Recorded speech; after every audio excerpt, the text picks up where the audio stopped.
Hello，大家好，我是 BG。今天这个影片呢，想跟大家聊聊 AI 带给我们的一些转变，以及在这个AI 快速成长的这个阶段，我的现在的想法，然后整理成3点。其实今年以来啊，就是 Elon Musk 他前几天就推出这个 Grok。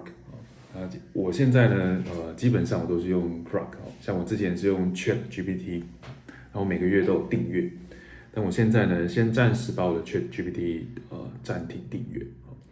那当然是在体验到不同的AI 这些模型可以运用在我们什么样的方面。但像我现在工作整理资料或是在写作上面的话，都会运用到这种 AI 那特别像 Grok，它现在用在写作上面，我觉得很多时候真的比自己写的更快更好。但我觉得用起来还是有时候还是会有一些该怎么讲空泛吧，所以像我现在特别喜欢就是把我自己的想法就是重点加条列式的想法，然后再提供给他，然后让他帮我写成一篇文章，所以这些事情很快也让人觉得非常的有点畏惧，就会觉得说，自己存在的价值是什么？然后，他什么都会，那我们还要做什么样的事情？我觉得这不光是我，然后甚至说我们公司的董事长什么的，他都觉得哇，这个进步真的是太快了所以我觉得这个在未来5年、10年来讲，它会我们这个世界会迎来飞速的这个成长我觉得这个东西真的进步的太快了。那反而为什么会来聊这个呢？因为今年其实开始慢慢的用轻松舒服的方式来经营这个频道。那在前2周有上传了几支影片那其实也花很多时间。那我就发现自己呢，因为他比较有点忙碌了所以想要用比较轻松的方式跟长远可以持续的方式来去做经营所以这部影片我就希望说可以用比较轻松一点的方式就是我希望让我自己比较轻松一点所以才可以比较可以持续的分享，然后我也希望把我自己的比较多的时间都放在学习跟成长上面那为什么要拍这个影片呢？其实我还是想要练习我自己讲话这些口条啦所以我就是尽可能的用我就是思考过后的这些语言来跟大家分享回过来这个 AI 大爆发上面，我的3点的想法分成个人的层次，接下来是第2个是职场层面第3个是在这个快速进步上面我的反思。首先，我们先来看一下这个人层面它是一个 AI， 现在是一个非常好用的工具像我自己在做研究写作收集资料上面甚至说一些计算上面用 AI 真的方便很多像是 AI 的运算上面的模型那些的我觉得网络上有很多人这些的分享大家可以去看看那在这个 AI 这个工具上面呢，我觉得我的想法是它是一个很厉害的这个笔就像是我有这个iPad 嘛，然后都有这个笔但我们有笔跟纸，然后想要去画画来讲的话它可以帮我们画，可是它画的就会你下什么样的一个指令给它，就会产生不同的画像在脸书社团上面有一些这种 AI 创作的这个画的真的是非常厉害，但就会有不同样的东西，所以我觉得在个人这个层面上面呢，思考跟拥有自己的这个个人特色会是在未来非常重要的因为同样的 AI 不同的指令就会产生不同的结果所以 AI 是笔，我们人是画家，那画家有不同的一个风格那这个就很在未来来讲我觉得蛮重要在个人层次上面，第2点是保持持续的这个好奇心跟这个自学的能力那多针对这个延伸的这个资讯去做研究查证比对的话，我觉得现在进步会比以往来的更快像像我的小朋友今年就要出生了嘛，那我就觉得非常好啊。如果他以后问到什么天空是蓝色，为什么是蓝色的啊？为什么会下雨这些的，那以后这种10万个为什么就不需要太担心啦，因为我们都会有 AI。所以前阵子我也把这个 AI 的工具分享给周边有在带小朋友的这个家长爸爸妈妈，我觉得它减轻了我们很多在育儿上面的这个 loading 啊。好，那以上呢就是个人层次的这个简单的分享。接着的话是这个职场层面，那一样分成2点了哈。第一个是累积我们的软实力跟建立关系，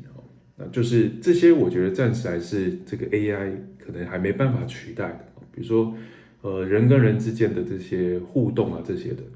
我相信可能在谈生意的时候啊，或是在谈判的时候，还是会倾向跟人来建立这样的一个关系，特别是在金融业更是如此了哈。因为金融业本质上是建立在一个人的信任上面，但 AI 呢，它是一个很好的助手，但我们要不要跟这个人建立关系跟来往，我觉得人格特质跟你的人品在未来上面是更重要的。比如说未来搞不好是可以透过 AI 这样的工具，我分析这个人的人格值不值得跟他合作，所以在建立软实力跟未来在长远的这个关系上面，我觉得还是我们可以去我觉得可以再花应该说不是说花时间啦，就是这个暂时还是 AI 没办法去做到的。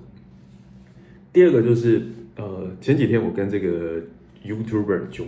这个大前辈就聊采访，就是在人才招募或是在我们这个人力资源技能培养上面，他提到一个观点，我觉得非常恐怖哈，就是因为像 AI 什么都会那人才如果我们把它分成概念上的高中低阶的话，就他认为说这个中阶人才会消失，为什么呢？那高阶人才就是他可以做到那些 AI 无可取代的功能，然后初阶人才的话就是成本比较低嘛，或是他比较没有经验，所以他就刚入门。那中阶人才为什么会消失？是因为对于企业来讲，还有一个聪明就是反应快但是初阶的人才，透过 AI 的话，它就可以很迅速的达到中阶的效果。所以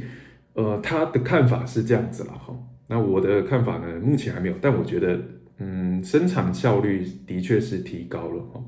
像我自己在写作啊，或是在研究上面的这个产能、这个速度都有更快的一个提升。那我觉得这是 AI 时代，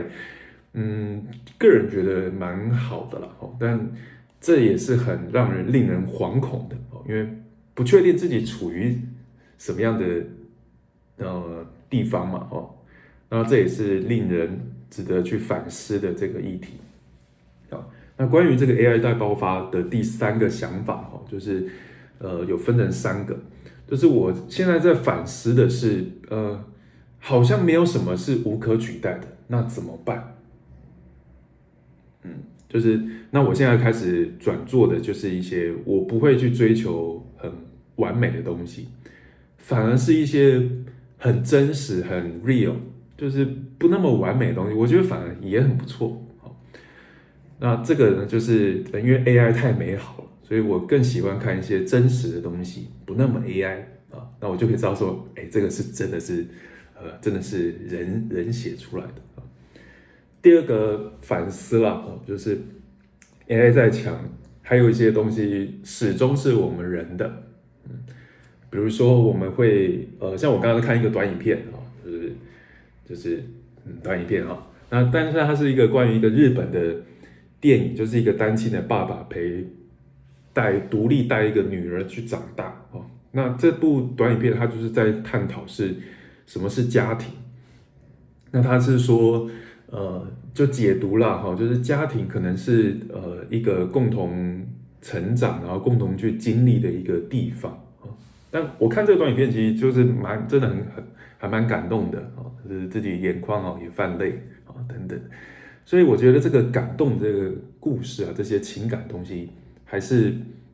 就是我们身为人上面可以做到的啊。那还有就是AI 它可以给我们一个完美的旅游的攻略，但是出去玩有时候真正好玩的是那些随便怎么会玩到在就是一些乱七八糟的小插曲。像我很怀念，就是以前大学的时候，有跟同学一起去自助旅行去日本东京。好，那是一个下雪的晚上，我们本来要去看这个东京铁塔，可是却下雪，所以这个东京铁塔就没办法进去。可是我们就在外面堆雪人，啊，刚好是我们同学生日啊，就帮他庆生。就我觉得这也是一个很好的这个回忆啊，就是我们一起经历过那个下雪的这个感觉，然后这也不是刻意安排的啊。虽然我们脚走都断掉，行军式的这个旅行，但就是很好玩哦，就是觉得那时候跟同学一起去，这个真是太棒了。所以我觉得这也是 AI 在在 AI 时代来讲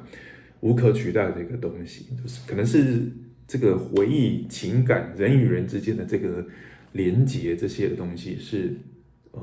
我们身为人来讲很重要的一个本质。那我之后也想要跟大家分享一下情绪啊，我就刚好读《情绪》这本书哈，就关于情绪这个议题。那它里面那本书里面也提到说，这个核心的情绪。我们人有情绪，这个是我们人跟机器人最大的一个差别。所以呢，这个就是是有些东西是我们的。那接着的话就是第三个也是最后一个反思啊，就是我现在还是一直在持续思考，就是在这个 AI 时代来讲，这是一个很好的工具，可是我还没有思考到说这个东西它怎么样去解决更多人的这个问题。所以我觉得未来可能世界进步会更快，因为像我前阵看到 YouTuber 小朋友就是很小，非常小，可能国小就开始学程式啊那些东西研究的，所以未来这个整个世界的运作会更有效率哦，像是金融市场它会更有效率，因为我们在资讯的传递跟消化上面、整理上面会更快，所以我可以觉得说，像这种市场的效率会变得更高。所以变成说，我们可能做这种主动投资，当然研究上面会更容易，但是否可以赚到更高的这个超额报酬，我觉得可以更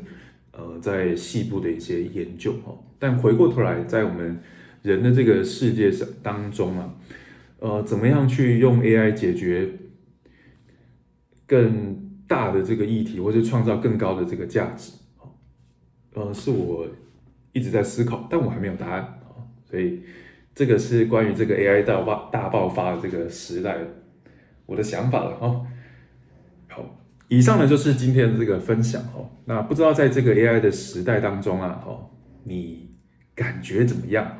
或是你觉得它会不会抢掉很多人的饭碗，或者说你觉得 AI 它帮助你非常多那欢迎在下方留言一起来讨论了那我也很拭目以待未来5年、10年的一个发展我个人对未来是非常的乐观的很感谢有这些东西但当然身处在这个大浪潮之下，即将起风这个浪潮即将起来，那当然可以在这个浪潮上面去享受这个冲浪这个过程那当然是最棒啦以上就是今天的分享，那我是 BG 那如果喜欢我的频道的话，帮我订阅分享。那我是 BG，下次见，拜拜。